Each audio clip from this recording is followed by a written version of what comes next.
오늘 우리 마가복음으로 가겠는데요. 여러분 이거 다 받으셨죠? 교환 받으셨죠? 저희가 이제 여름 방학 동안 조금 쉬었다가 이제 오늘 다시 지난번에 마태복음을 했고 오늘 이제 마가복음으로 들어가도록 하겠고, 제가 요거를 두 번에 걸쳐서 이렇게 나눠서 이번 주하고 다음 주에 이렇게 하도록 하겠습니다. 여러분들 이렇게 주변에 둘러보시면 또 여름 동안 변화된 모습들을 보게 될 것입니다. 그냥 변화가 확 나타나요. 얼굴에 확 나타나는 분들이 지금 여기 앉아 계십니다.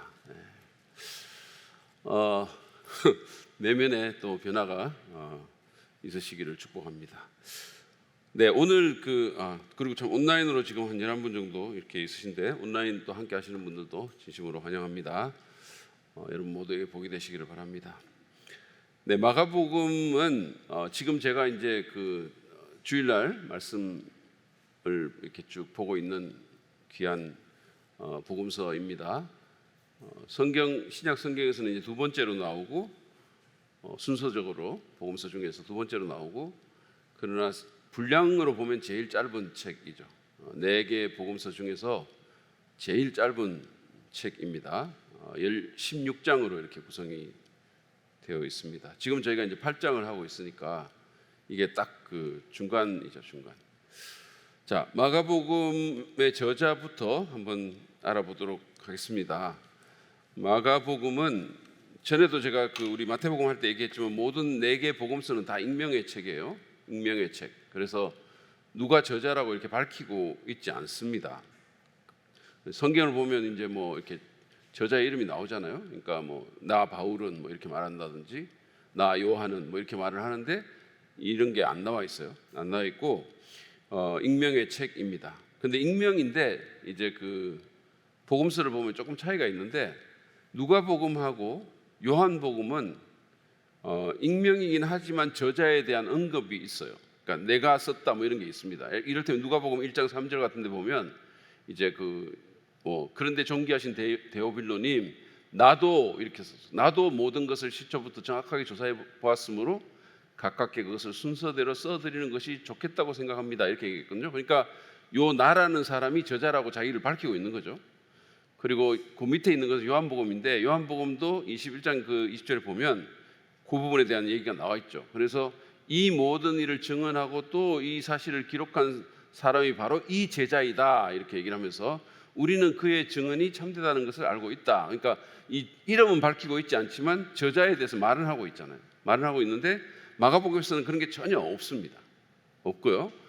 우리가 마가복음이라고 하면 사실은 복음서 표제가, 그러니까 우리가 영어로 말하면 Gospel according to Mark 이렇게 말을 하기도 하고, 아니면 The Book of Mark 이렇게 마가의 책 이렇게 말하기도 합니다. 근데 이제 헬라어로는 카타 마르콘 이렇게 얘기를 해요. 그러면 이제 요 표제가, 아니면 유앙겔리온 카타 마르콘 이렇게 말하기도 합니다. 마가에 따른 복음. 그러니까 카타가 according to 이런 뜻이거든요. 그러니까 마르콘이 마가에 따른 이런 표제가 있어요. 마가에 따른, 또는 유앙겔리온을 붙이면 마가에 따른 복음 이런 거거든요. 그러면 요 표제 카타 마르콘이라는 요 표제는 주후 125년 한 필사자에 의해서 추가된 것으로 보입니다. 그러니까 어떤 성경을 필사하는 분이 이 카타 마르콘이라고 이렇게 붙인 거죠. 그러면 주후 125년이면 만약에 마가복음이 주후 60년도에 기록이 됐으면 한 65년 후에 어떤 필사자가 이거를 쓴 거죠. 그것은 전통적으로 이게 마가가 쓴 책이라는 것이 쭉 이어져 내려왔기 때문에 그렇게 쓴 것으로 말을 합니다. 굉장히 빠르게 표제가 들어간 거죠. 자, 전통적인 견해는 마가가 저자라는 것이고, 그러면 우리가 이제 외적 증거하고 내적 증거를 좀 한번 쭉 그냥 보겠습니다. 외적 증거, 내적 증거가 무슨 소용이 있어? 그냥 마가복음이면 마가지 이렇게 말을 할 수 있고, 지금 그렇게 말하는 분이 한 분 계세요. 저 위에 계시는데, 그러나 어쨌든 또 여러분들은 대사랑 믿는 교회 교인 성도시니까 적어도 이렇게 어떤 증거가 있는지를 알면 좋겠죠. 자, 그러면 외적 증거를 보면 최초의 진술을 한번 보시죠. 초대 교부들은 사도 베드로의 동역자인 마가가 이 책의 저자임을 일치되게 증언하고 있습니다. 이거는 한 1세기부터 4세기까지 여기에 대해서 전혀 이견이 없어요.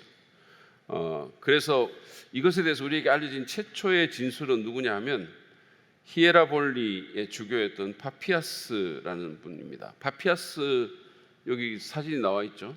이 사람은 주후 한 110년, 그러니까 뭐 굉장히 빠른 시기에 교부를 했던 사람입니다. 이 히에라볼리라는 곳은 터키 가신 분들은 터키 성지순례를 가도 가고 그냥 관광 가도 가는 곳인데, 관광을 가면 아마 파묵칼레라고 이렇게 돼 있고 그 스케암 뭐 이런 되게 아름다운 곳이에요. 하여튼 되게 아름다운 곳인데, 이 히에라볼리는 여러분 성경에서 라오디게아 교회라는 교회가 나오고 골로새라는 교회가 나오잖아요. 그러면 이 지금 터키 지역에 있는데 여기에 삼각형을 이루고 있어요. 그러니까 골로새가 여기 있고 라오디게아가 여기 있고 히에라볼리가 여기 있고, 이렇게 그걸 라이코스 계곡이라고 얘기하는데, 그 라이코스 계곡에서 삼각형을 이루고 있고 굉장히 가까워요. 그러니까 라오디게아의 유적지에서 이렇게 보면 눈으로 히에라볼리의 그 스케암 그게 보여요. 그 정도로 이렇게 가깝습니다. 근데 그 세 곳의 사역자가 사실은 사도 바울 때는 거의 같은 분들이 왔다 갔다 하면서 사역을 했는데, 그 중에 하나인 히에라볼리라는 곳에 이제 파피아스라는 사람이 주교를 했고, 그분이 이 마가복음은 마가가 썼다라고 분명하게 얘기를 하고 있습니다. 자, 그래서 이 사람이 유세비우스라는 사람이 있어요. 4세기 교회 역사가인데, 이 유세비우스가 이분을 인용을 합니다. 근데 이분을 인용을 하는데, 이제 이 파피아스가 뭐라고 얘기를 했냐면, 장로에게서 디 엘더, 그러니까 영어로 말하면 정관사가 붙어 있는 장로예요. 그럼 그 장로는 누구냐면 사도 요한입니다. 여러분들이 요한 서신을 보면 요한이 계속해서 자기를 장로는 이렇게 말하고 있거든요. 그러니까 디 엘더라고 돼 있어요. 정관사가 딱 붙어 있는 그 엘더로부터 이 마가가 베드로의 도움으로 이 복음서를 기록했다는 말을 자기가 들었다, 이렇게 얘기했어요. 그러면 여러분 보세요. 이 파피아스라는 사람은 주후 110년에 요 말을 이제 했는데, 여러분이 알다시피 요한은 거의 100년도까지 살았잖아요. 그러니까 그 시대가 겹치죠. 그러니까 자기가 요한에게서 이 얘기를 들었다라고 얘기를 했어요. 그리고 요한은 어디서 사역을 했냐면 에베소라는 곳에서 사역을 했거든요. 나중에. 그럼 에베소는 어디 있냐면 터키에 있어요. 그러니까 서로 교류가 있었던 거죠.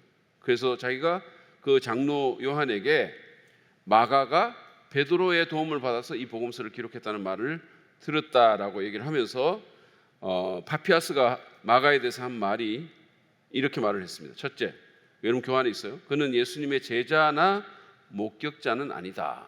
그러니까 이 파피아스에 의하면 마가라는 사람은 예수님을 따라다닌 제자거나 또는 예수님을 눈으로 직접 보고 막 이렇게 기적을 목격한 그런 목격자가 아니다라는 거예요. 두 번째, 그는 베드로의 설교를 들었고 그와 동행했던 베드로의 통역관이었다. 그러니까 통역해주는 그런 통역관이었다라는 거죠.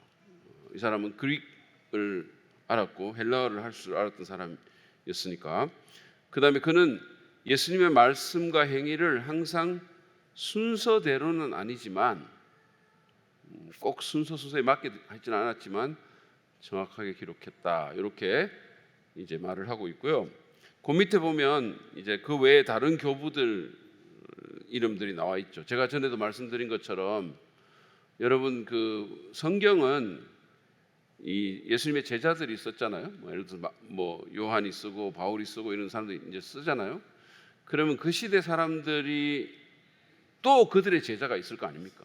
그죠? 그들의 제자가 있고 또 그들의 제자가 있고, 그러니까 그 사람들도 계속해서 글을 쓴 거예요. 그들을 우리가 교부라고 얘기를 합니다. 그러니까 사도의 제자들을 속사도라고 얘기를 하거든요.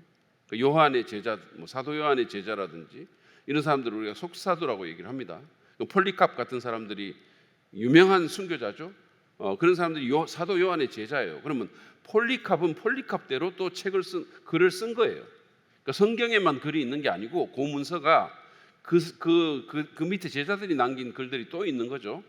그리고 그것들은 계속해서 남아져 있고, 이를테면 로마의 클레멘트 같은 사람도 고린도 교회에 편지를 보냈어요. 사도 바울이 고린도 교회에 편지를 보낸 것처럼 그 사람도 고린도 교회에 편지를 보냈고, 그 편지가 남아 있는 거죠, 지금까지. 그죠? 그래서 어쨌든 그 교부들이 있는데, 그 교부들이 여러 지역에서, 이를테면 여기 나오는 저스틴 같은 유스티아누스라고 얘기하는 순교자죠. 이 사람은 헬라 지역에서, 그리스 지역에서 사역했던 사람입니다. 이레니우스 같은 사람은 지금의 프랑스 같은 데서 사역했던 사람이에요. 리옹이라는 곳에서. 그리고 터툴리아는 로마, 알렉산드의 클레멘트, 이런 사람들은 다, 그러니까 예루살렘, 로마 이런 식으로 막 흩어져 왔다 갔다 하고, 알렉산드리아 클레멘트 같은 사람은 알렉산드리아에서, 아프리카죠, 이집트에, 이런 사람들이 다 서로 이렇게 다양한 지역에서 살면서, 다양한 시기에 살면서 글을 남겼어요. 그런데 그 사람들이 마가의 저작서를 지지하고 있다는 겁니다. 그러니까 이게 초대 교회부터 쭉 전통이 이어져서 이 책은 마가가 썼다라고 글을 남겼고, 그래서 그 외부적인 증거가 있다는 거예요. 자, 내적인 증거를 보면 저자는 팔레스타인, 특히 예루살렘의 지리에 익숙해 있습니다. 그래서 그 지리적인 세부 사항이 나와 있고, 그 다음에 당시에 팔레스타인의 통용어인 아람어를 알고 있었고, 그 당시에 이제 그 팔레스타인 지역에 사는 유대인들은 히브리어를 한 게 아니고 아람어를 했어요. 시리아어죠. 같은 그 계열의 언어입니다. 예수님도 히브리어를 말한 게 아니고 아람어를 한 거죠. 그러니까 에바다 이런 것들이 다 아람어입니다. 엘리 라마 사막단 이런 게 다 아람어예요. 그 당시 아람어를 알고 있었고, 유대의 제도와 풍습을 이해하고 있었다라는 거죠. 이것은 팔레스타인에서 있었던 유대인인 마가하고 잘 맞는다. 그래서 이제 제가 성경 구절을 거기 쭉 써놨는데 몇 가지를 보시면, 자 보세요. 마가복음 11장 1절에 보면 마가가 기록하죠. 그들이 예루살렘 가까이에, 그러면 이제 그 지리를 아는, 예루살렘 가까이에 뭐가 있냐면 올리브산, 감람산이 있고, 그 다음에 벳바게와 베단이 가까이에 이르렀을 때에 예수께서 제자들을 보내셨다라고 하면서 그 지리적인 세부 사항을 잘 적고 있고, 그 다음에 심지어는 마가복음 13장 3절에 보면 올리브산에서, 감람산에서 성전을 마주보고 앉아 계신다, 이렇게 마치 보는 것처럼 이렇게 얘기를 하고 있습니다. 그리고 마가복음 5장 41절에 그리고 아이의 손을 잡으시고 말씀하셨다, 달리다쿰 이렇게 돼 있죠. 자, 요거는 소녀야 일어나라 이런 뜻이거든요. 그러면 이거를 이제 그 아람어를 지금 말을 하고 있고, 거기다가 마가가 갈로를 열고 자기의 독자들에게 또는 자기 청중에게 번역을 해주고 있어요. 이는 번역하면, 그러니까 이 달리다쿰이라는 아람어를 번역을 하면 소녀야 내가 네게 말한다 일어나거라 하는 말이다, 이렇게 이제 좀 더 자세하게 상세하게 번역을 하고 있죠. 문자적으로는 쿠마 일어나라 이런 뜻입니다. 소녀야 일어나라 이런 뜻이에요. 자, 그 다음에 두 번째는 최후의 만찬을 한 그 큰 다락방에 대한 묘사를 보면, 이것도 마가가 쓴 마가의 저작서를 지지하고 있다는 거죠. 여러분들이 마태복음이나 요한복음에 보면 같은 기사가 나오는데 이 마가복음에만 큰 다락방이라는 그런 묘사를 하고 있습니다. 그것은 마가가 자기의 집, 자기에게 익숙한 집을 설명하고 있다는 것을 시사를 하고 있고, 누가는 그 사도행전에 보면 예수님께서 승천하신 후에 120명의 성도들, 제자들이 그 예루살렘 성 안에 다락방에서 모였다라고 말을 하잖아요. 그 다락방 얘기를 하거든요. 그리고 누가가 또 사도행전 12장 12절에 보면 이 예루살렘 교회의 집회 장소로 쓰였던 집이 마가 요한의 집, 그러니까 더 정확하게 보면 마가 요한의 어머니의 집이라고 얘기를 해요. 그러니까 그 집이 다락방이다라고 얘기를 하고 있는 거죠. 다시 말하면 마가가 살았던 집에 다락방이 있다라는 걸 얘기를 하고 있고, 또 마가는 최후의 만찬을 설명하면서 다른 복음서 기자들과는 달리 이게 큰 다락방에서 이루어졌다라는 것을 묘사를 하고 있는 걸로 봐서 이 다락방은 마가의 다락방일 가능성이 아주 크고, 그렇다면 이것이 마가의 저작서를 지지해 줄 수 있다라고 얘기를 하는 거죠. 자, 보세요. 마가복음 14장 14절에서 15절 말씀을 보시죠. 보시면 그 집 주인에게 말하기를, 선생님께서 하시는 말씀이 내가 내 제자들과 함께 유월절 음식을 먹을 내 사랑방이 어디에 있느냐고 하십니다 하고 하여라. 예수님이 이제 그렇게 말하는 거죠. 그럼 그 집 주인이 누구냐면, 만약에 이게 마가의 집이면 그 어머니죠. 마가의 어머니입니다. 그 사람에게 말을 하라는 거죠. 그러면 그는 자리를 깔아서 준비한 큰 다락방을 너희에게 보여줄 것이니 거기에 우리를 위하여 준비를 하여라, 이렇게 얘기합니다. 그리고 사도행전 1장 13절에 보면 이제 그 시간이 얼마 안 지났죠. 여러분, 그 마가복음 14장의 최후의 만찬은 언제 벌어진 겁니까? 언제 일어난 거죠? 최후의 만찬은 언제 일어났다? 최후에 일어난 거지.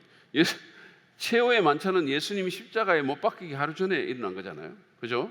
하루 전에 일어난 겁니다. 그러면 사도행전 1장 13절은 언제 일어난 걸까요? 자기들이 묵고 있는 다락방으로 올라갔다는 이건 언제 일어난 일일까요? 예수님이 승천하고 일어난 일이에요. 자, 그러면 예수님이 십자가에 달리고 나서 승천하기까지 얼마나 걸렸죠? 네? 50일 걸렸죠. 50일. 왜냐하면 예수님이 6월절에 십자가에 못 박히시고 오순절에 성령 강림을 하셨죠. 그러니까 그러니까 40일 정도 됐겠네요. 40일 조금 더 지났겠네요. 그러니까 예수님께서 부활하신 후에 40일 정도 계시다가 올라가고 제자들이 열흘 동안 기도하다가 오순절 성령 강림했으니까, 그러니까 한 40일 정도 지난 거예요. 자, 그러면 여러분 생각해 보세요. 지금 마가복음 14장의 다락방하고 사도행전 1장 13절의 다락방은 다 제자들과 연관된 다락방이에요. 제자들과 연관된 다락방이고 시간적으로도 얼마 차이가 안 나고 같은 예루살렘에 있는 다락방입니다. 그러니까 이것은 같은 다락방이라고 추측할 수가 있겠죠. 그러면 이것은 마가의 방. 그런데 사도행전 12장 12절에 보면 이 다락방이 마가라고도 하는 요한의 어머니 마리아의 집이고, 거기서 많은 사람이 모여서 기도하고 있었다라고 얘기를 하고 있는 거죠. 자, 그래서 어쨌든 이 최후의 만찬을 한 큰 다락방에 대한 그 묘사가 마가복음에 있다. 그것은 마가의 집일 개연성을 굉장히 크게 서포트하고 있다라고 우리가 생각할 수 있겠고요. 그 다음에 세 번째는 그 겟세마네, 예수님께서 겟세마네 이제 동산에서 기도하시다가 체포당하죠. 그러면서 거기 도망치는 젊은이가 하나 나옵니다. 근데 이게 유일하게 마가복음에만 나와요. 이 얘기가. 이건 별로 중요하지도 않은 얘기인데 유일하게 마가복음에만 나옵니다. 그래서 대부분의 주석가들은 이 젊은이가 마가일 것으로 추정을 하고 있어요. 자, 한번 보시죠. 성경 한번 보시죠. 그런데 어떤 젊은이가 맨몸에 홑 이불을 두르고 예수를 따라가고 있었다. 그들이 그를 잡으려고 하니 그는 홑 이불을 버리고 맨몸으로 달아났다. 이렇게 돼 있어요. 그래서 이게 아까 제가 말씀드린 것처럼 그 요한복음, 누가복음에는 뭐 누가 썼다라는 말이 있죠. 이름은 안 밝히지만 그가 그 사람이다 이렇게 말하기도 하고, 뭐 데오빌로 각하 내가 이렇게 말을 하잖아요. 근데 마가복음에는 그 저자에 대한 언급이 전혀 없어요. 그런데 마가가 요거 약간 도장 찍듯이 이렇게 하나 딱 남겨놓은 것 같아요. 제 생각은 그래요. 그러니까 여러분 어떻게 보면 그 화가들이, 전에도 제가 하나 그 보여드렸는데, 화가들 중에 보면 예수님 성화 그리고 이렇게 하면서 자기 얼굴 딱 그려놓는 사람도 있어요. 이렇게 군중들 중에 자기 얼굴을 이렇게 그려놓는 사람이 있거든요. 약간 그런 어떤 심정이랄까? 이거 시나리오를 보면 이런 겁니다. 자, 여러분 아까 제가 말씀드렸잖아요. 예수님의 최후의 만찬이 어디서 벌어졌다? 마가의 집에서 벌어진 거죠. 마가의 다락방에서. 그래서 이제 마가는 그 최후의 만찬을 예수님께서 거기서 하시고, 그 중간에 유다가 나가고, 이렇게 뭐 식사하다가 유다가 중간에 나가고, 그러고 나서 좀 더 지나서 이제 어두운 밤이 돼서 예수님께서 거기서 나오셨잖아요. 나오고 이제 마가 집 사람들은 그거 치우고 아마 마가는 잠자리에 들었겠죠. 잠을 자러 갔겠죠. 제자들은 예수님과 함께 겟세마네로 갑니다. 갔는데 마가가 잠을 자다가, 이게 홑 이불을 걸쳤다라는 것은 이건 잠자다가 나온 거예요. 잠자다가. 그런데 마가가 잠을 자다가 아마도 소식을 듣는 거죠. 예수님이 누군가가 배반해서 체포당했대라는 소식을 누군가가 급히 뛰어나와서 마가의 집에 소식을 전해주는 거예요. 그래서 그 소식을 듣고 마가가 자다가 깨가지고 옷 입을 겨를도 없이 그냥 위에다가 혼입을 두르고 확 거기 간 거죠. 가다가 이런 일이 벌어진 거죠.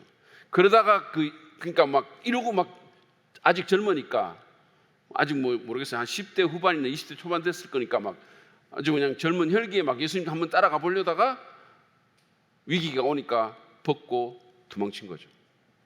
헛이불까지 버리고.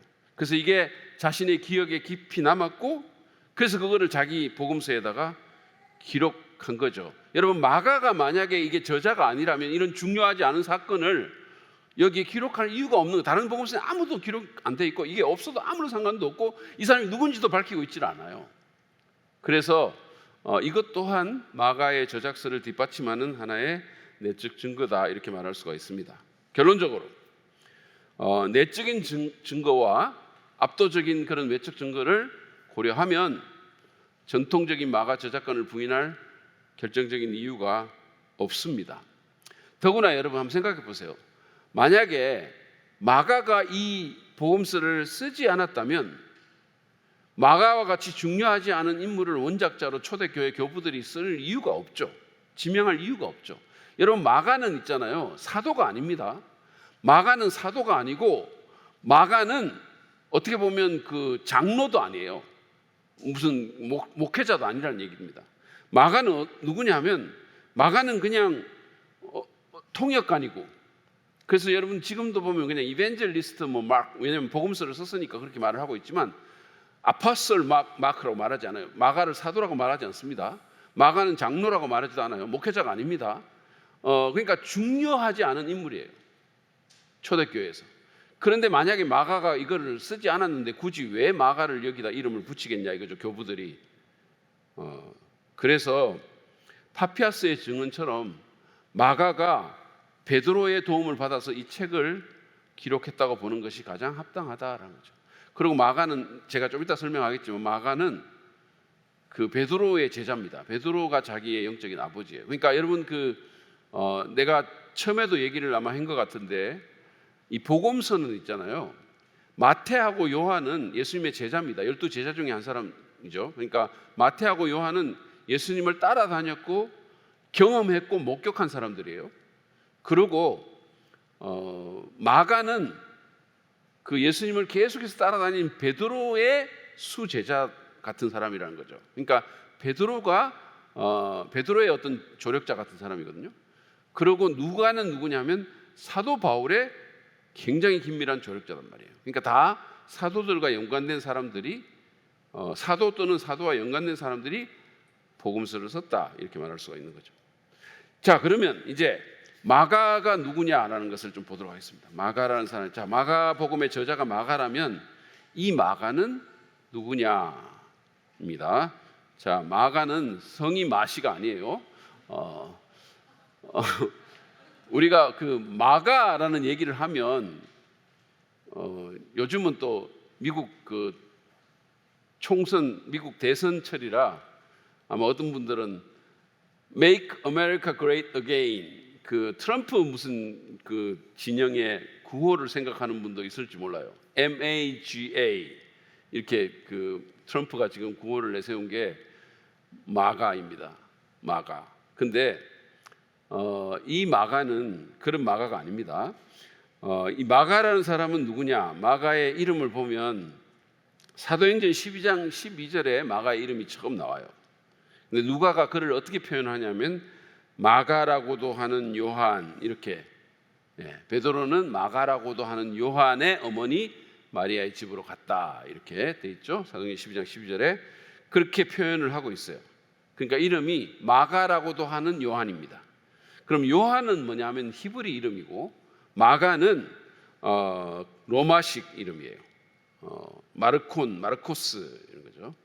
그래서 성경에 보면 두 번은 이 두 이름으로 불려요. 마가라고도 하는 요한 이렇게 두 번은 이렇게 불리고 또 두 번은 그냥 요한으로 불리고 다섯 번은 그냥 마가라는 이름으로 불립니다. 그렇게 불리고 있고요. 자, 우리가 이 이름의 뜻을 보면 마가라는 이름은 망치라는 뜻이에요. 망치. 그래서 우리가 마카비 혁명, 우리가 구약 그거 할 때 얘기를 했잖아요. 마카비 혁명, 안티오쿠스 아피파네스를 몰아냈던 그때 그 혁명을 주도했던 사람이 마카비라는 별명이 있었어요. 망치. 히브리어로는 마카베오 이렇게 합니다. 자, 그리고 요한은 요하난 이런 거죠. 히브리어로 요하난. 이거는 야훼는 자비롭다 또는 여호와는 자비롭다 이런 뜻입니다. 마가라는 이름을 가진 사람들이 많죠. 페이스북 하는 그 사람들은 마크 저커버그 같은 사람이 마가의 이름을 갖고 있잖아요. 마크라는 영어 이름. 그리고 또 더 유명하지만 조금 이게 그렇게 아주 아름다운 이름은 아닌데 마르크스도 마가에서 나온 이름입니다. 그런 이름이고 공산주의를 창시했던 그 사람 유대인이잖아요. 아시죠, 여러분? 마르크스가 유대인인 거 아시죠? 그리고 자기 부모님이 유대인 기독교인으로 알고 있어요, 제가. 그러니까 유대인이지만 주이시 크리스천 그런 헤리티지가 있는 사람인데 신학교도 가려고 했고 그런 걸로 제가 알고 있거든요. 그런데 그 사람이 이상한 데로 빠졌습니다. 그러니까 이게 참 자녀를 믿음으로 양육한다는 게 얼마나 중요한지 이런 것도 볼 수가 있는 건데 어쨌든 오늘날 우리가 보면 이런 마르크라든지 마르코라든지 마르코 폴로도 아시죠? 여러분 마르코 폴로 그 탐험가 그런 사람들도 다 이 마가라는 이름을 갖고 있는 사람들이에요. 성경에서. 그래서 어떻게 보면 1세기 때는 정말로 중요하지 않은 이름이었고 아무도 알아주지 않는 이름인데 지금은 부모들이 자기 자식들에게 앞다퉈서 이렇게 주려고 하는 이름 중에 하나가 된 거죠. 그게 참 놀라운 거죠. 그 당시에 유명한 이름들은 이런 이름이 아니고 시저, 어거스터스 이런 이름이었을 텐데, 그죠? 자, 마가의 가정적인 배경을 보시면 마가의 어머니는 어른이 장년 120명이 들어가고도 남을 큰 저택을 예루살렘에 소유하고 있을 정도로 부유한 사람입니다. 제가 우리 교회 예전에 상가에 있을 때 예배당 규모가 한 꽉 차면 110석인가 그랬어요. 꽉 차면 그거보다 훨씬 더 컸다는 거죠. 그러니까 이 집이 굉장히 큰 집을 소유하고 있었고요. 이 사람은 남편을 여인 과부인 걸로 보여요. 미망인이었던 것 같습니다. 왜냐하면 계속 집 주인의 이름이 마리아로 이렇게 불리고 있어요. 아버지 이름이 안 나옵니다. 그리고 굉장히 일찍 유대인 중에서는 예수님을 믿은 경건한 여인으로 보입니다. 참고로 마리아라는 이름은 그 당시에 유대인들 여자에게 굉장히 흔한 이름이에요. 그래서 마리아라는 이름이 너무 많아가지고 앞에 지명을 붙여가지고 막달라 마리아 이런 식으로 마리아를 구분시키고 있죠. 이게 히브리어로는 미리암이라는 거. 미리암 모세의 누이가 마리아라는 뜻입니다. 어쨌든 간에 이 사람이 그런 사람이었고 굉장히 경건한 예수님을 믿었던 경건한 부인인 걸로 보입니다. 그 어머니에게 이제 마가라는 아들이 있었다라고 보면 되고 또 마가는 바나바라는 안디옥 교회를 개척한 바나바의 사촌입니다. 그래서 골로새서 4장 10절에 보면 이렇게 돼 있죠. 바나바의 사촌인 마가가 여러분에게 문안합니다. 이렇게 돼 있어요. 바나바. 근데 이제 여러분들이 개역 성경 혹시 기억하시는 분이 있을지 모르지만 개역 성경이나 개역 개정을 보면 바나바의 생질 마가 이렇게 돼 있거든요. 근데 생질이 아니고 사촌입니다. 그게 더 정확해요. 그래서 예전에 우리는 그거를 마가와 바나바가 조카 삼촌 관계로 생각했는데 그게 아니고 사촌 관계입니다. 근데 나이 차이는 꽤 많이 났던 걸로 보입니다만은 어쨌든 사촌이 맞습니다. 그리고 성경에 보면 이 바나바라는 사람은 레위 사람으로 소개가 되어 있죠. 레위 사람. 그러니까 마가 또한 레위 지파에 속한 사람으로 보는 것이 맞는 것 같습니다. 바나바는 별명이고 바나바의 이름은 또 따로 있었죠, 그죠? 자, 그다음에 마가의 회심을 보면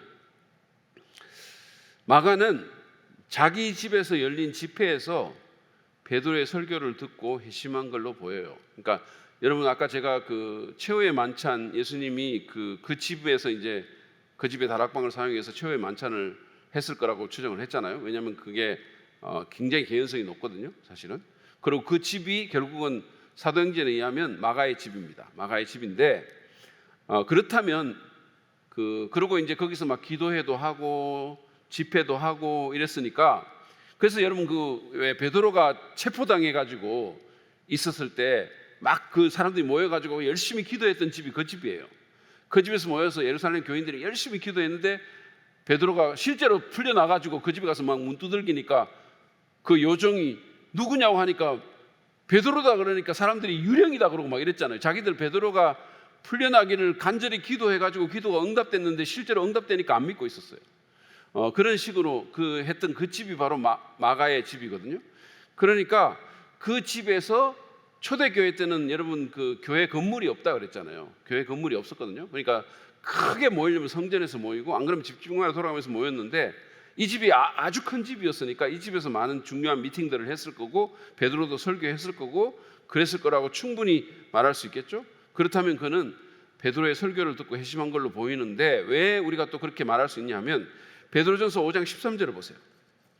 여러분과 함께 택하심을 받은 바빌론에 있는 자매교회와 이 바벨론에 있는 자매교회는 로마 교회를 의미합니다.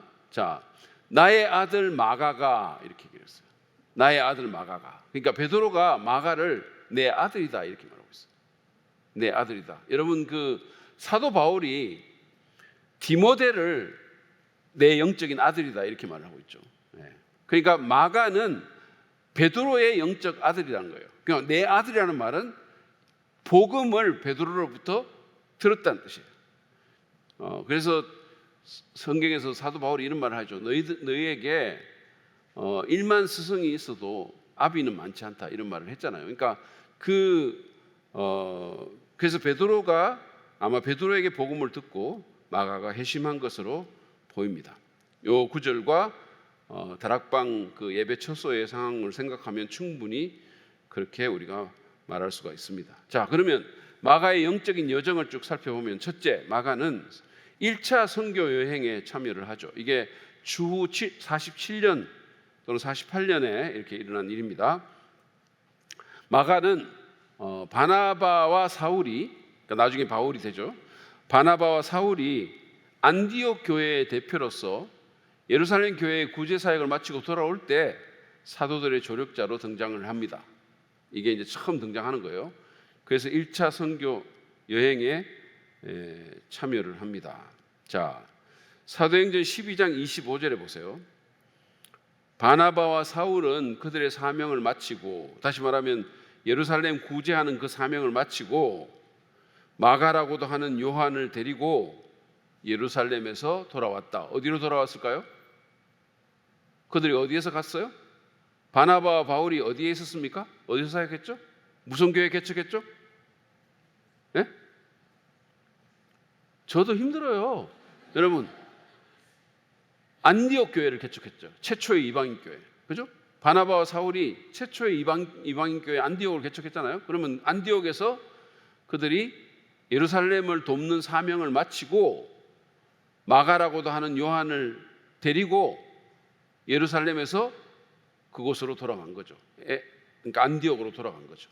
그 안디옥이 이제 바나바와 사울을 선교 여행을 보내죠. 1차 선교 여행을 보냅니다. 자, 그래서 여기 보면 사도행전 13장 4절 5절에 보면 바나바와 사울은 나중에 이제 바울이라는 이름을 씁니다. 이방인 선교할 때 성령이 가라고 보내심으로 배를 타고 구브로 또는 키프로스로 건너갔다.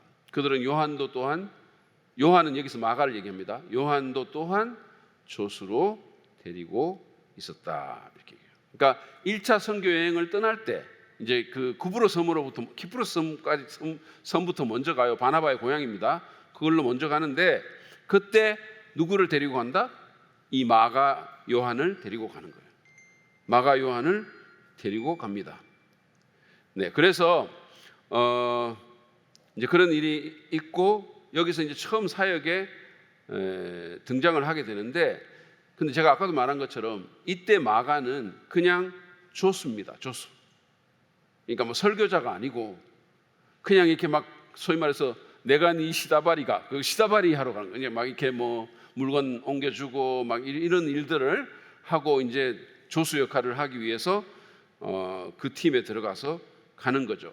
근데 사실은 여러분 이게 어떻게 보면 바나바의 뭐 조카라는 그런 점도 있겠지만 그것만 다가 아니겠죠. 아마도 예루살렘에서 그들을 데리고 갔을 때 베드로가 추천했을 수 있어요. 베드로가 얘 괜찮은 애다, 내가 잘한다, 내 영적 아들이다, 그러면서 베드로가 추천했을 수 있고, 그 다음에 바나바와 바울도 이 젊은이를 보니까 마음에 들었을 거예요. 눈이 또롱또롱하고 열정이 있고 이거 잘 키우면 되겠다, 이런 생각이 들고, 그리고 본인도 거기에 헌신했으니까 간 거죠.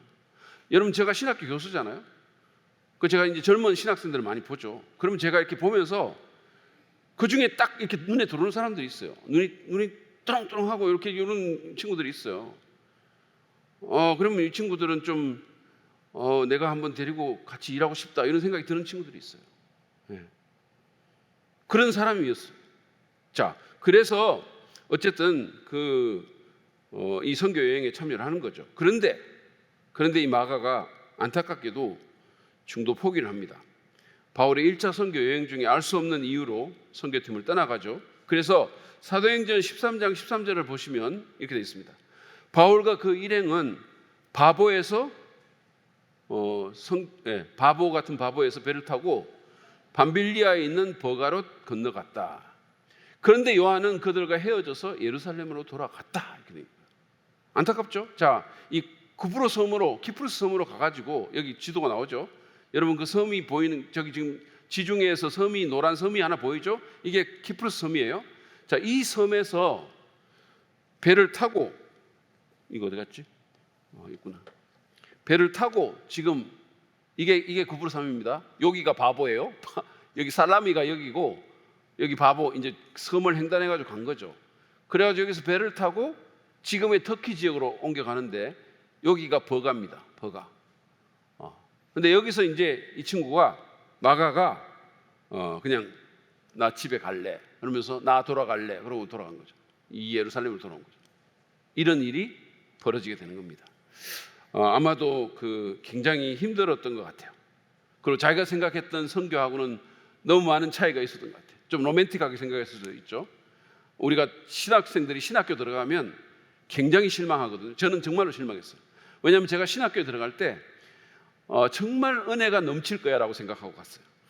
날마다 은혜롭고 눈물 흘리고 은혜 받고 막, 이건 맨날 부흥이다, 이런 생각하고 갔는데 무슨 부흥입니까? 그냥 맨날 시험 치고 막 알지도 못하는 언어 공부한다고 생 난리를 치고 막 뭐 철학하고 뭐 죽겠어요. 그냥.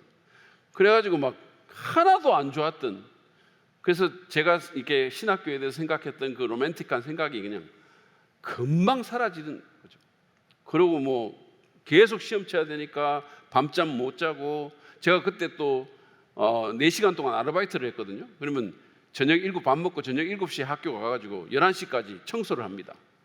학교 돌아다니면서 막 백흉기 돌리고, 뭐 교수님 책상 정리해주고, 그거 계속 뭐 화장실 들어가서 화장실 청소하고, 그래서 4시간 청소하고 집에 들어오면 11시인 거예요. 11시. 그러면 11시 때부터 이제 숙제하기 시작하는 거예요. 책 읽고 뭐 페이퍼 쓰고, 그러면 새벽 4시, 어떨 때는 밤새고 막 이러는 거예요. 그러니까 이게 이게 사람이 사는 게 아닌 거죠. 너무 힘들었어요. 거기다가 뭐 내가 또 원어민이면 언어라도 쉽게 해가지고 빨리 읽을 텐데, 신학책이 얼마나 어렵습니까? 제가 그전까지는 물리학 했기 때문에 별로 책 안 읽고 공부했거든요. 너무 힘들었어요. 그래서 이거 진짜 사람이 할 일이 아니네, 이런 생각을 했고, 뭐 정말 포기하고 싶은 생각이 너무너무 많이 들었고, 경제적인 압박도 들어오고 막 이러니까, 그러니까 제가 너무 힘들다고 얘기를 하니까 어떤 친구가, 제가 지금도 잊어지지가 않아요.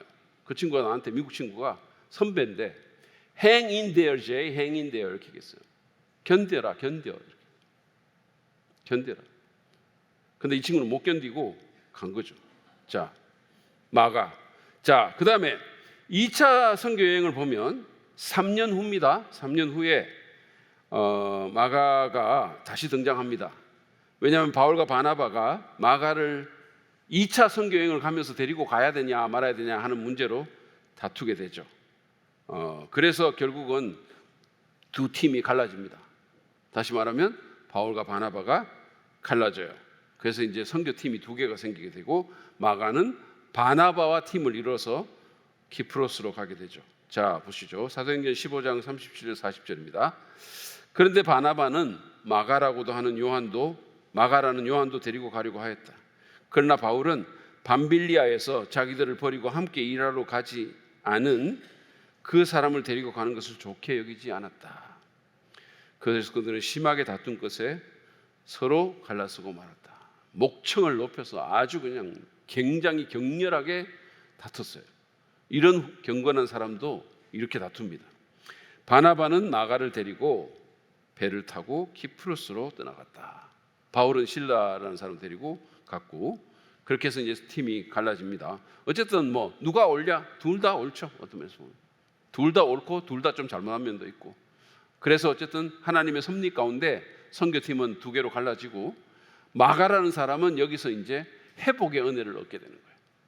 다시 한번 새로운 기회를 얻게 됩니다. 자, 그 다음에 그러다가 한 10년쯤 지나서 마가가 성경에 또 등장하죠. 이게 참 놀라워요. 바울의 1차 로마 투어 기간입니다. 자, 마가가 로마에 가택 연금된 바울과 함께 등장합니다. 바울이 누굽니까? 마가라는 인간은 데리고 가면 안 된다라고 마가를 막 강력하게 거부해가지고 자기 멘토 같은, 어떻게 보면 바나바가 선배잖아요. 자기를 안디옥 교회에 끌고 와준 사람이잖아요. 그 자기를 예루살렘 교회 장로들에게 소개한 사람이잖아요. 굉장히 중요하고 은혜를 많이 입은 인물이고 선배인데, 그 선배하고 막 아규를 하고 소리를 지르면서 싸울 정도로 거부했던 인물이 마가잖아요. 그런데 그 마가가 지금 바울하고 같이 있어요. 그리고 그 마가를 굉장히 긍정적으로 평가합니다. 자, 여기 보세요. 골로새서 4장 10절부터 11절. 나와 함께 갇혀 있는 아리스타고와 바나바의 사촌인 마가가 여러분에게 문안합니다. 마가가 여러분에게 가거든 잘 영접하라는 지시를 여러분은 이미 받았을 줄 압니다. 이들은 나에게 위로가 되어준 사람들입니다. 이렇게 얘기했어요.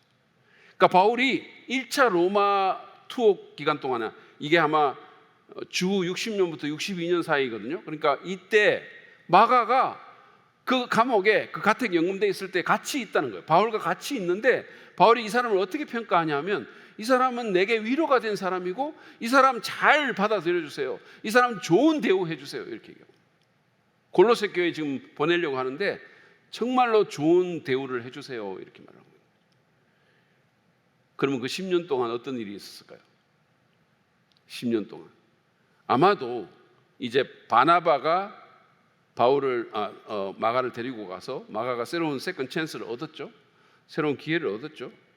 그리고 아마도 그 기간 동안, 그 공백 기간 동안 마가는 2차 선교 여행을 다녀와서 베드로와 동행했던 걸로 보입니다.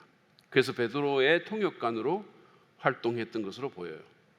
그래서 여러분, 베드로가 전성에 의하면, 기독교 전성에 의하면 50년대 중반 정도부터는 로마에 있었다라고 얘기를 하거든요.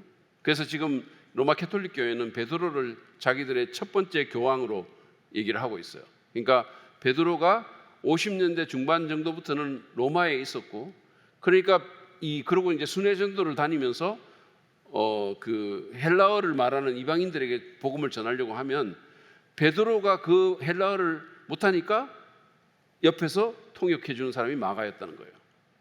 그래서 통역관으로 다니면서 마가가 놀랍게 성장을 한 거죠.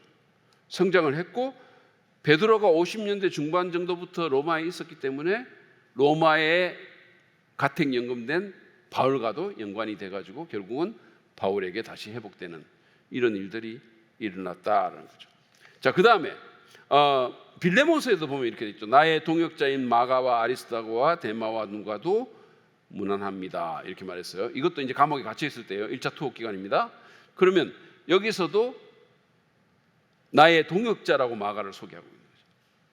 이런 인간은 데리고 가면 안 된다라고 말했던 바울이 빌레몬서에서 나의 동역자인 마가가 무난한다 이렇게 말하고 있는 거예요. 그 정도로 이제 마가는 회복이 된 겁니다. 자, 그다음에 바울의 석방 후를 보시죠. 바울이 감옥에서 62년도에 나가요. 그래서 로마 1차 투옥 기간이 끝나고 나갑니다. 그때 그는 로마에서 사역했던 베드로를 도왔던 것 같아요. 베드로와 함께 했던 것으로 보입니다. 그래서 베드로전서 5장 13절에 보세요. 아까 우리가 봤지만 베드로전서는 보통 주후 64년 정도에 쓰여진 것으로 보이는데 그렇게들 생각을 하는데 아까 제가 말했죠. 바울이 62년도에 석방이 됩니다. 그러면 요거는 한 2년 후라고 보면 되죠. 근데 그 2년 후쯤에 지금 뭐라고 얘기하냐면 베드로가 여러분과 함께 택하심을 받은 바벨론에 있는 자매교회 이렇게 있어요. 문자적으로는 바벨론에 있는 자매가 이렇게 말하고 있습니다. 바벨론에 있는 자매가, 그러니까 왜 일종의 암호를 쓰는 거죠. 지금 근데 이제 우리 한글 성경에서 교회라는 거를 거기다 붙인 거죠. 원래는 바벨론에 있는 자매가 이렇게 얘기를 하고 있어요. 여러분 영어로도 보면 왜 교회를 대명사로 받을 때 she라고 받기도 해요. she 그녀가 이렇게 교회를 여성 명사로 그녀가 이렇게 받거든요. 그런데 바벨론에 있는 자매가 이거는 이제 바울이 편지를 보내는 갑바도기아에 있는 교회하고 이 교회하고 자매 시스터 처치다 이런 의미죠. 이런 의미인데 그래서 우리 한글 성경에는 자매 교회가 이렇게 붙였죠. 그러면 왜 이렇게 붙였냐 하면 그 당시에 로마는 네로의 맹렬한 핍박 가운데 로마 교회가 있은 거예요. 그렇기 때문에 베드로는 자기를 밝히면 어떻게 보면 자기가 어디 있고 이런 걸 밝히기가 굉장히 어려운 상황 가운데 있었던 거죠. 그러니까 마치 암호를 쓰듯이 자기 수신지를 밝히고 있지 않는 거죠. 그래서 여러분과 함께 택하심을 받은 바벨론에 있는 자매와 나의 아들 마가가 이렇게 얘기를 했죠. 그러니까 지금 마가가 어디 있죠? 마가가 로마에 있는 거예요. 로마에 있는 겁니다. 그래서 이제 계시록에서 사실은 바벨론에 대한 공격을 많이 하는데 그게 결국은 로마에 대한 공격이죠. 어떻게 보면. 그러니까 지금 현재 베드로는 로마에 있고 그 로마에 마가도 같이 있다는 거죠. 자, 그다음에 디모데 후서에 또 바울의 마지막 서신이죠. 디모데 후서에 마가가 다시 등장합니다. 자, 여기 한번 보시죠. 디모데 후서 4장 9절부터 11절입니다. 그대는 속히 나에게로 오십시오. 그대가 올 때에 마가를 데리고 오십시오. 그 사람은 나의 일에 요긴한 사람입니다. 그랬어요. 자, 제가 이제 몇 번 얘기를 했긴 했지만 뭐 여러분들이 다 기억하고 있으리라는 보장이 없기 때문에 다시 한번 말을 합니다. 바울은 몇 번이나 감옥에 갇혔어요. 가이사라라는 곳에도 예루살렘에서 오다가 갇혀가지고 2년 정도 있었고 60년부터 62년 사이에서는 또 로마에 있는 1차 가택 연금이 됐어요. 그러다가 다시 또 감옥에 갇히는데 그게 아마 한 66년 뭐 이 정도 66년 67년 이렇게 됩니다. 그래서 보통 바울이 이제 순교당한 거를 AD 68년으로 봐요. 주후 68년도에 바울이 목이 잘려서 죽습니다. 근데 그 바울의 맨 마지막 서신이 뭐냐면 디모데 후서라는 거예요. 그러니까 이거는 앞에 그 감옥하고는 또 다른 감옥이죠. 그래서 우리가 바울이 처음에 로마에 투옥되었을 때 썼던 서신을 옥중서신이라고 얘기를 해요. 옥중서신 1차 투옥 때 썼던 거를. 그럼 옥중서신을 네 권이라고 말을 하는데 기억나세요? 옥중서신? 아까 우리가 골로새서를 봤으니까 골로새서, 그 다음에 에베소서, 빌립보서, 빌레몬서 요 네 권이 옥중서신입니다. 그러니까 이거는 바울이 1차 투옥됐을 때 썼던 서신이라고 해가지고 옥중서신, 프리즌 에피솔 이렇게 말을 하죠.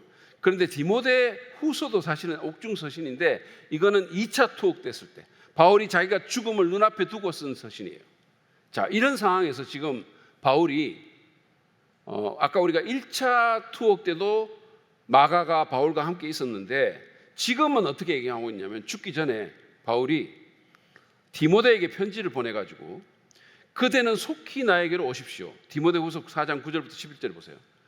그대는 누구냐면 디모데입니다. 디모데야 빨리 내게 와, 이런 뜻이에요.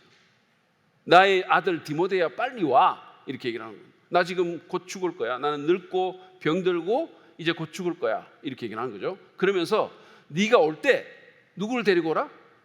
마가를 데리고 오라 그랬어요. 죽기 전에 너무 보고 싶다는 거예요. 그러면서 그 사람은 나의 일에 요긴한 사람입니다. 쓸모없다고 내팽개쳤던 그 마가가 이제는 바울 사도가 죽기 전에 그 얼굴을 한번 보고 싶은 정말 중요한 인물이 된 거예요.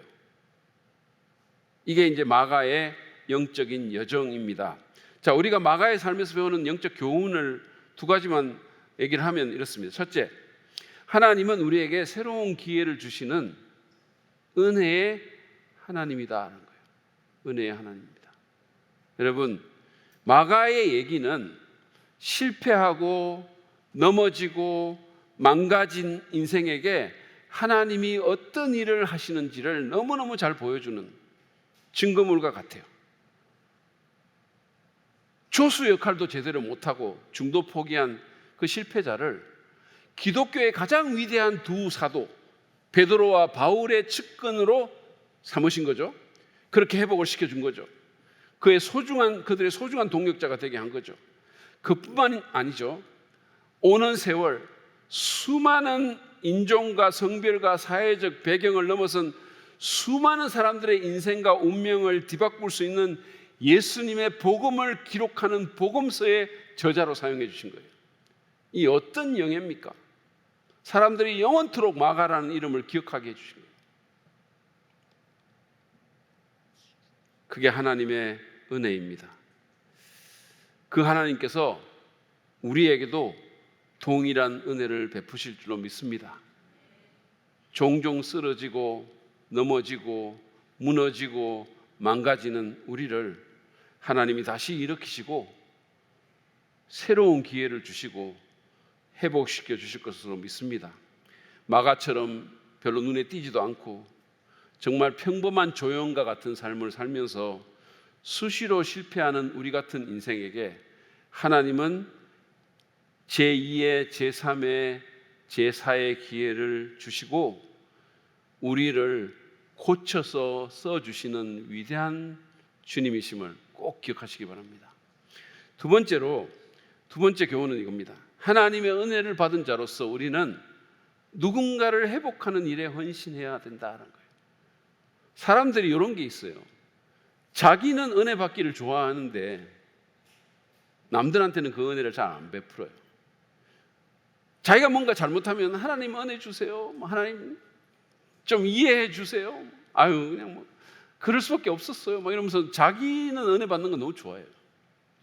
근데 누군가가 잘못을 하면 그 사람에게 내가 은혜를 베풀려고 하지 않는 거죠.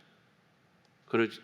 여러분, 우리나라가 보면요, 저는 이렇게 보면 너무너무 은혜가 없는 나라 같아요. 우리나라가 보면 돌 던지기를 우리나라처럼 잘하는 나라가 또 있을까 이런 생각이 들어요. 누군가가 한번 표적이 되면 그냥 작살나는 거예요. 그냥 그 자리에서 끝나는 겁니다. 예를 들어서 어떤 유명인이 이렇게 나오잖아요. 그러면 그 사람 막 숭상하죠. 또 막 너무 많이 숭상합니다. 또 숭상할 때는 막 유명인이면 연예인이면 막 정신을 못 차려요. 또 그렇게 하다가 어느 순간 그 사람이 뭔가 잘못하잖아요. 그러면 그거는 그냥 살 수가 없어요. 대한민국 떠나야 돼요. 공공의 적이 돼야 돼요. 아주 오래전에 아주 어릴 때 누구 괴롭힌 거, 학생 괴롭혔다. 학생 괴롭힌 게 동료 친구 괴롭힌 게 제가 잘했다는 얘기를 하는 게 아니에요. 그런데 한번 그렇게 해놓으면 그 사람 못 살아요. 끝나. 이건 정치인들도 마찬가지예요. 누구든 마찬가지예요. 그래서 너무 은혜가 없어. 내가 볼 때. 여러분, 우리가 뭔가를 잘못한 사람들에게 경고하고 그 사람들이 그 잘못에 합당한 값을 받아서 그걸로 인해서 회개케 하는 것은 필요한 절차예요. 제가 지금 하는 말을 여러분들이 꼭 기억하시기 바랍니다. 예를 들어서 어떤 일을 잘못한 사람이 그 잘못에 합당한 대가를 받고, 그래서 그것을 통해서 그 사람이 깨우치고 뉘우치고 회개하는 것은 중요하고 합당한 절차예요. 그런데 그것과 달리 어떤 사람의 인생을 완전히 망가뜨리는 건 또 다른 문제예요. 아시겠어요? 어떤 사람이 벌을 받았으면 그 사람이 그 벌을 받고 나서 회복하는 기회가 있어야 되잖아요.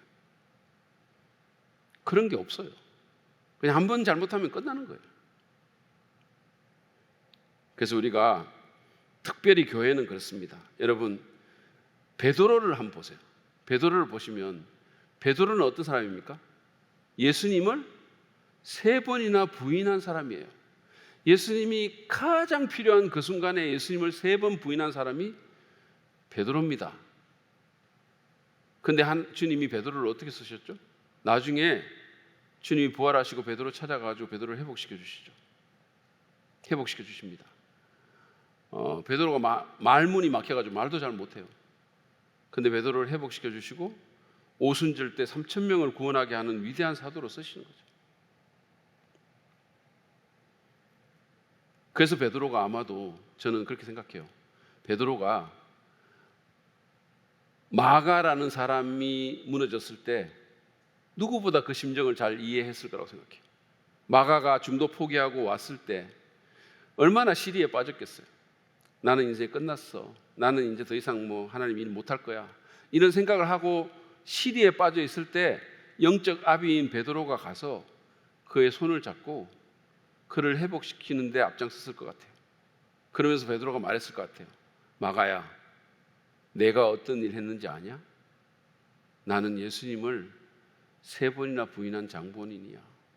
예수님이 나를 가장 필요로 하는 그 순간에 나는 나 살자고 비겁하게 예수님을 저주까지 하면서 부인한 사람이야. 그런 나를 주님이 어떻게 만드셨니? 너도 회복될 수 있어. 아마 그러면서 마가에게 용기를 북돋워 줬을 것 같아요. 이것이, 이 베드로의 태도가 은혜 받은 자의 마땅한 태도라고 저는 생각합니다. 그래서 여러분, 우리가 하나님께 은혜를 받은 자들이잖아요. 그러면 우리도 다른 사람에게 은혜를 베풀어야 돼요. 나는 은혜 받아놓고 남들 요만큼만 잘못해도 그냥 계속 판단하고 비판하고, 나는 저 사람 못 받아들여, 난 저 사람 나가야 돼, 계속 이런 식으로 하면 그게 은혜 받은 사람의 증거일까요? 그 사람 진짜 은혜 받은 거 맞습니까? 그죠? 그래서 교회는 무엇보다도 은혜의 공동체가 되고 회복의 공동체가 돼요. 여러분, 우리가 이렇게 저부터도 딱 옷 입고 이렇게 여기 깨끗하게 차려가지고 있으면 대단한 것 같잖아요. 근데 사실 아무것도 아니잖아요. 집에 가보면 다 알잖아요. 네? 그래가지고 머리 이렇게 하고 그러고 그냥 그러잖아요. 우리가 진짜 아무것도 아니잖아요. 근데 그런 우리를 하나님이 받으셨잖아요. 받으시고 용서하시고 회복시켜 주셨잖아요. 그럼 우리도 그렇게 해야 되지 않겠습니까? 그래서 우리가 누군가를 회복하는 일에, 교회라는 곳은 있잖아요. 어떻게 보면 완벽한 사람들의 모임이 아니잖아요. 교회는 환자들의 모임과 같은 거예요. 필립 얀시가 교회를 어디에 비유를 했냐면, 교회는 응급실 같은 데다 이렇게 했어요. 병원 같은 데다. 아픈 사람들이 오는 데예요. 삶에 문제가 있고 어려움이 있고 마음에 상처받고 힘든 사람들, 그리고 또 뭔가 어딘가가 조금 잘못되어 있는 그런 사람들, 우리 모두가 다 그래요. 존 오트버그는 성도 믿는 사람들을 비유하면서 이 조금 흠집이 있어가지고 싸게 파는 그런 어떤 DP하는 물건에 비유했어요. 우리가 다 자세히 보면 어딘가가 뭔가 잘못되어 있어요. 그런 사람이 모인 데가 교회입니다. 그렇기 때문에 교회는 다른 어떤 것보다 은혜 베풀기를 배워야 되고 용서하고 회복하고 용납하기를 배워야 돼요. 그래서 여러분과 제가 기도해야 될 것은 뭐냐면, 하나님, 내가 은혜 받았기 때문에 나도 그 은혜를 베풀 수 있는 사람 되게 해 주십시오. 이렇게 기도해야 돼요. 그리고 그러기 위해서 또 하나 기도해야 돼요. 제가 제 자신에 대해서 기도하는 것 중에 하나가 뭐냐면 관대한 마음이 넓은 사람이 되게 해주세요. 마음이 넓은 사람 되게 해주세요. 좁쌀 같아가지고 그냥 걸핏하면 삐지고 요만큼 판단하고 그러지 말고 넓은 마음으로 사람들을 품는 사람 되게 해주세요. 그런 우리가 되기를 바랍니다. 그래서 우리 교회가 그런 공동체 되기를 주님의 이름으로 축복합니다. 네, 오늘은 우리 여기까지 하고 남아있는 부분들 또 다음 시간에 또 공부하도록 그렇게 하겠습니다.